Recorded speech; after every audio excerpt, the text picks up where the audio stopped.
So let's talk about the 11th house.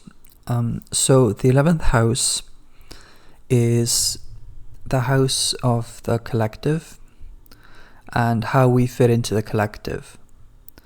Whenever we have planets in the 11th house, those planets are living in a context where they are inherently tied in with the collective.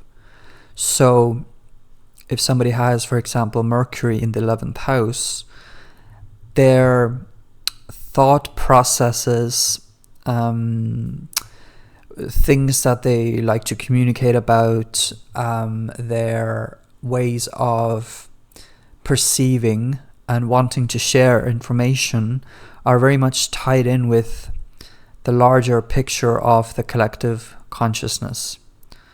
So Mercury in this house doesn't want to exist sort of separately from the collective consciousness. So if Mercury in the 12th house, for example, might want to write things in secret and kind of process their own thoughts by writing them out and not really having anybody see them, Mercury in the 11th house, by contrast, will want to actually have people get involved with their thinking process, and their own thinking process is involved with the collective. So how do my thoughts about the world and about collective consciousness and collective ideas, how do they actually express themselves, and how do my thoughts fit in with the collective?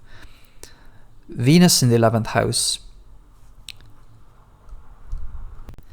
Venus in the 11th house would want its Venusian qualities, its own Venusian qualities, to express themselves again in the larger picture of the collective consciousness. So how are my social capabilities, my social graces, my values, my the way I maybe like to make myself appear physically or socially, how do those things relate to the larger picture of the collective consciousness?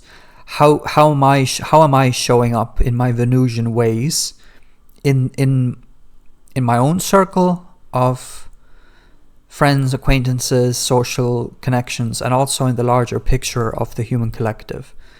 So does that make sense? So Uranus in the 11th house would be on one level dealing with Uranian principles of revolution and sudden insights and breakthroughs, being tied in with collective ideas. So Uranus in the 11th house wants to, let's say, think about and be electrically in tune with, so to speak, ideas about the collective that come suddenly, and wants to make changes based on these ideas, whether it's in their own collective, in their own sort of circles of friends and acquaintances and their own social life, or in some cases in the wider world.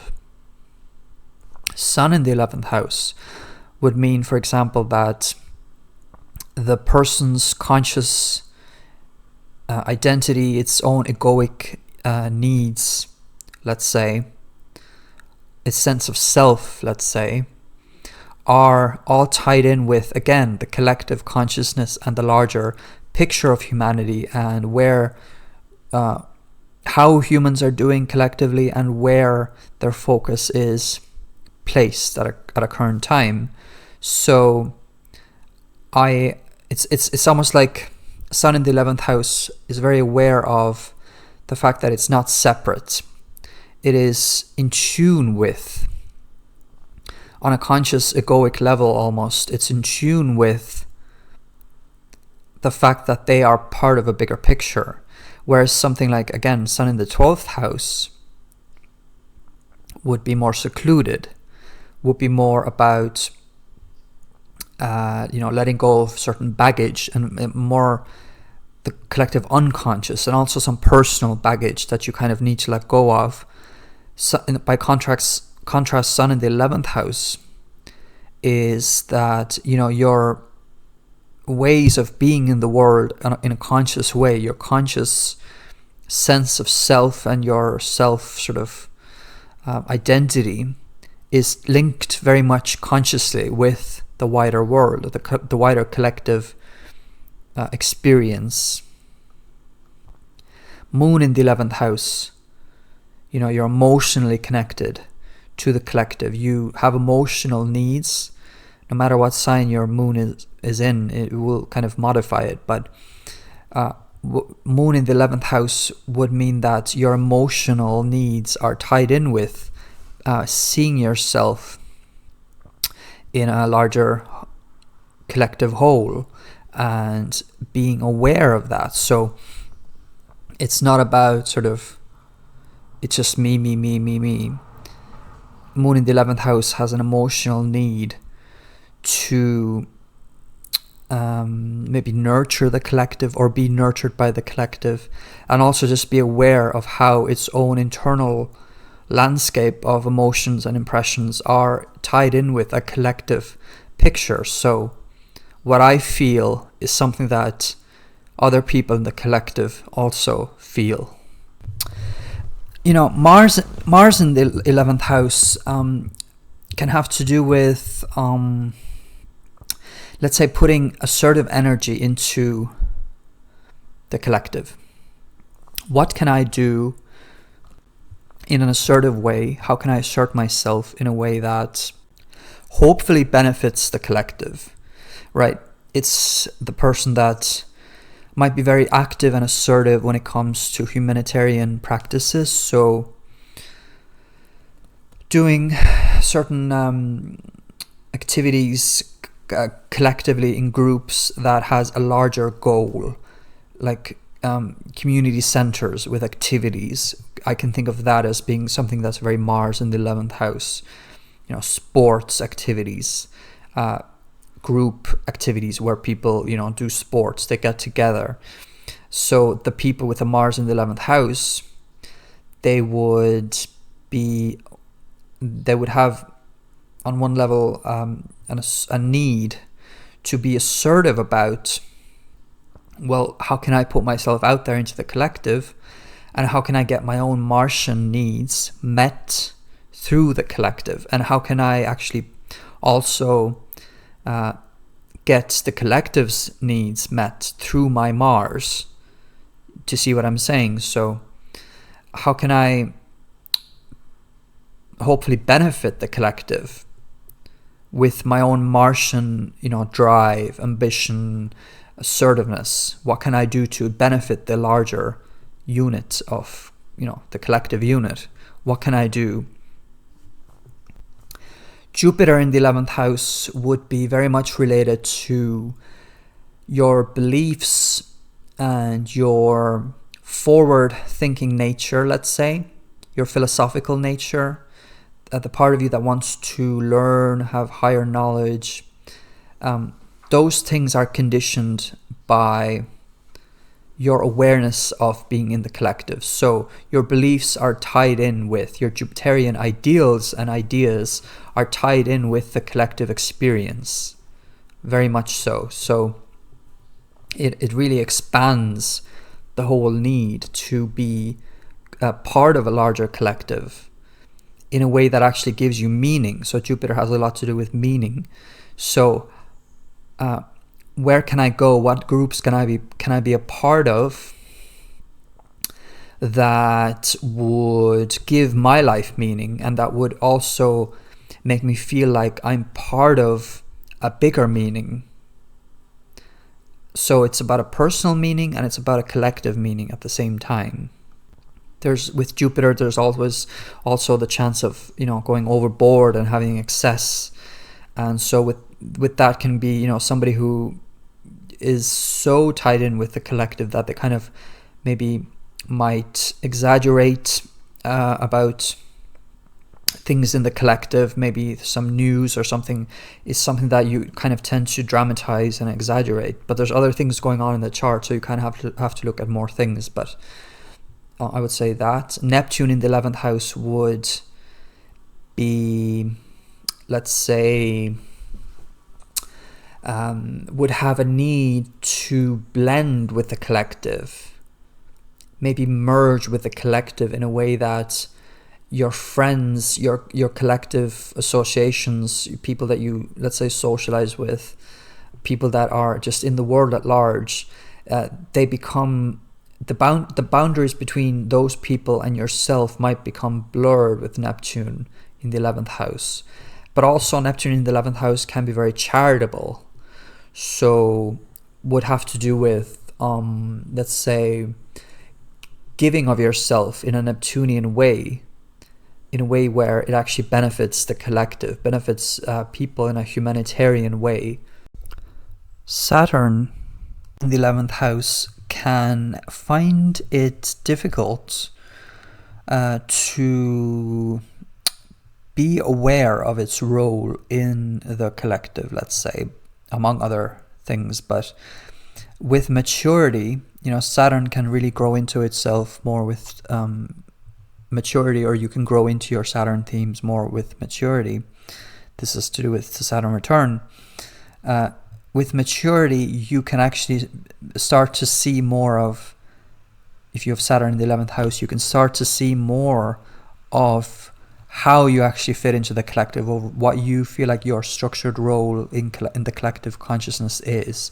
So Saturn in the 11th house can be somebody who is very, actually, with maturity, it can be someone who is actually very good at coming up with some sort of structures for some kind of collective activity, very good with coming up with some sort of discipline when it comes to the collective. But initially, when it's less mature, it can have a hard time with feeling like they are part of a collective in a tangible way, even though that is actually very much the case. Once they become mature, they become more aware of how they are actually tangibly part of something else.